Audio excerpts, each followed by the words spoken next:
Uh, okay. Had a good off week last week.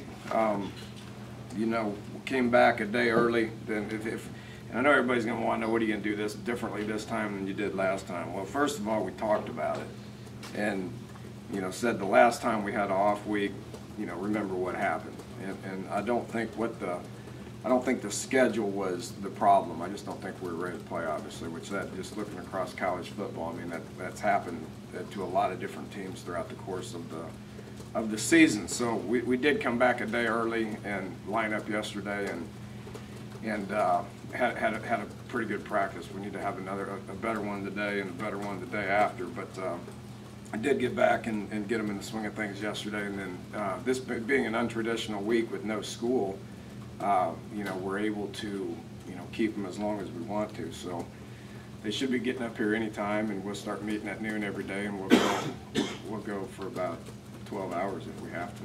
So and we'll do that for about 3 days. So yeah, it should be a fun week. Really looking forward to it. You know, I mean, it's been something that everybody's talked about since the day I got here. I'm not buying into it as much as probably the fan base is. You know, each game is important. You know, if you look back at our schedule throughout the season, there hasn't been one game that hasn't been, you know, somewhat of a challenge. So you know, we're going to prepare for this one. We're going to prepare hard. You know, we're going to get, like our job is every week, our job is to get our guys to play with tremendous effort and get them excited to play, and to know your opponent as well as you possibly can, which there's ample opportunity from a bunch of film to, you know, coaches working with each other, coaches coaching against each other, and players playing against each other for the last 3 years, to where there's plenty of opportunity to know exactly what we're facing. So should be a fun week, and looking forward to it. So we'll take some questions. What was the biggest thing to come out of your bye week? You know, we got started on Pitt last Tuesday, Wednesday, got started on them, and you know, got a little bit of a base. We practiced our young guys hard, and we got probably about 20-25 snaps on Tuesday and 20-25 snaps on Wednesday, where we let all those young guys get after each other. It's basically the scout guys. And, you know, so those guys, you know, took advantage of that opportunity. And then again, we got out on the road and we recruited again on Thursday and Friday, and you know, had a couple of recruits in this weekend where we came back and spent some time with them, and then brought the players back Saturday and had a good practice yesterday. What do the older guys do when the younger guys are out there getting those reps? Well, they get pretty excited for them. It's the same guys that they're practicing against in practice. You know, there's the guys that they're going up against in the scout team and all that. And you know, they give us a great look, and to give them an opportunity to play, I thought was cool. So the whole team was still there, and they were cheering for them. And you know, I think defense ended up getting the best of the offense for the last couple of drives of the week. And you say you don't buy into this quite like the fans do, because of necessity, I'm sure, of that. But you coached Oklahoma State. Is it different? I mean, is a rivalry game different for, I mean, especially this year, so much at stake? Yeah, well, you know, yeah, I mean, we're going to coach pretty hard this week. You know, got good news. We're gonna work tirelessly and work a lot of hours and watch a lot of film and do our absolute best to put the proper game plans in and try to keep our kids accountable for you know, watching the film and getting the message across. And as always, it's our job as coaches to make sure our players are ready to play, which is a challenge. It's a challenge to get them ready to play every week. Yeah, and somehow you got to figure out a way to do it. Like we talked about a couple of weeks, there's only a couple teams in the country that can line up and play bad and win, and that list is getting smaller and smaller. So it's our job to do that, which, you know, we're going to do that this week, and we're going to be confident about it, and we're going to expect good things to happen. And you know, from the good news is we're probably not going to have to do as much to get our players ready to play. You know, it's probably harder to get our players ready to play an opponent that they're not as familiar with than it is, you know, in a rival game. Dan, do you kind of feel like, you know, West Virginia can't decide you kind of picked up something that went on 2 or 3 years ago, Houston, Tulsa, and just kind of moved it a couple thousand miles to the east. And it's kind of the same chess match going on. You know, Coach Graham's he's had a tremendous amount of success to begin with. I mean, this is the 3rd place he's been as a head coach, and he's won everywhere he's been. He's wore different hats. If you look back on his career, you know, leaving West Virginia, going to Rice. He went to, where did he go after West Virginia? He went Tulsa. He went to Tulsa. That's right. But my point is he's been a DC.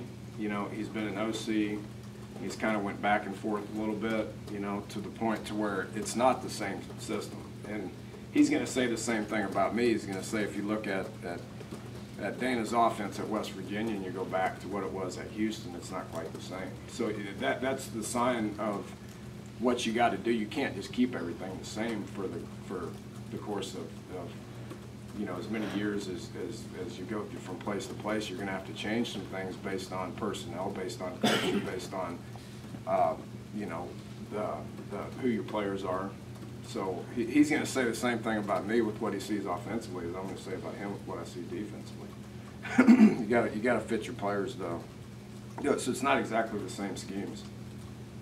So I don't think that's really going to help. And throughout the course of a week, you know, we got 10 games of film. You know, so we can watch 10 games of film and figure out what their tendencies are, and then you think you're going to know what they're going to do, and you go out and you really still don't know what they're going to do. So you got to be able to adjust throughout the course of the game. Would you expect your players to create a lot of quote unquote injuries on them between plays? No, we both do the same stuff offensively. You know, I mean we're we're both having a little harder time doing it here than we were at our previous stops. From again, I think it goes back to just what your kids are used to and how they've been trained over the course of several years. You know, how West Virginia was trained offensively for the last 3 years, and how Pitt's players were trained offensively for the last 3 years is different than how we had been training our guys at the previous stops that we were at. So we're both, you know, wanting to play an up-tempo, you know, offense, but not doing it like what I've seen for the last 3 years. Are they much different with the running back change? Well, yeah, you don't replace Ray Graham. Right. I mean, he's one of the better backs in the entire country, and you know, watching him in some of his earlier games against some of the defenses that we've been prepared for, fantastic player. It's elevated, you know, Tino's game since Ray went out. He's played better. He's kind of taken the team on his shoulders and been the leader of the offense, and you know, he's a guy that understands the game and coaches kid and all the rest. So he's elevated his game, but you don't replace Ray Graham. They've done a good job schematically. They're trying to do the same stuff, but you don't replace a player like that. Obviously, there's a rivalry between the two schools. With the coaching history you guys have, is there ever a rivalry between coaches? Do you guys ever even look back on that, or is that completely irrelevant to this game? It's completely irrelevant, and it's highly blown out of proportion. You look at, I mean, there's coaching rivalries every week, especially within, and with me being in a new conference, it doesn't exist as much as it had previous stops. You know, but you look at last year in the Big 12 where I was at, I mean, I was going up against guys that I'd known for a decade. You know, I've known Todd Graham for 3 years and have competed against him for 3 years. When a lot of those games that I was in last year, I've been competing against head coaches or defensive coordinators for the better part of 10 years. It's way overblown, way overrated. It's about the kids. It's not about the coaches. Our job as coaches is to get the guys ready to play, which, you know, there's a whole bunch of good coaches out there that do the same thing, and they get their guys ready to play and they put them in position to be successful, and then it's about the place that you're at and what your players are like and how much it means to them and how much effort they're going to play with to where they get out and give it everything to go. You must have somewhat mixed feelings about Oklahoma State's loss down there. I mean, you left there to follow your dream of becoming a head coach, but they were on the verge of playing the national championship game, and a lot of guys that you know and friends. I mean, how did you view that? What happened there? As you know, I was rooting for them. I wanted them to win. You know, and I watched Houston the next day and was rooting for them to win. So those are guys that have meant a lot to me and spent a lot of time with and coached them and wanted them to win every game that they lined up. So you know, it's too bad it happened to Oklahoma State, but they're not out of it because everybody else lost too. So they're not out of it, and there's still games to be played. And if you try to predict what's going to happen in the next 2 weeks, you're probably going to be wrong. You mentioned how Coach Graham's kind of changed some of the things he's done differently. Any concern with some of their guys having such a good feel for what you guys do on defense with the coaching ties they've got on this end? It could help. You know, they may overthink it too. You know, if you try to figure out exactly what they're going to do, and you only got 20 seconds in between plays or 25 seconds in between plays, so you got to get things communicated quick. You know, I encourage them to try to pick our signals because that means they're focusing on the wrong things, and you know, so we're not going to pick their signals. We're going to line up and play football. So you can overthink it at times. There's a lot of crossover in a lot of different games that are played each week. From coaches going from job 1 to job 2 to job 3 and switching jobs. It just happens in college football. It's the nature of the profession. So if that meant it gives you an advantage, there'd be schools buying coaches just to try to gain an advantage to win a game, which is not happening.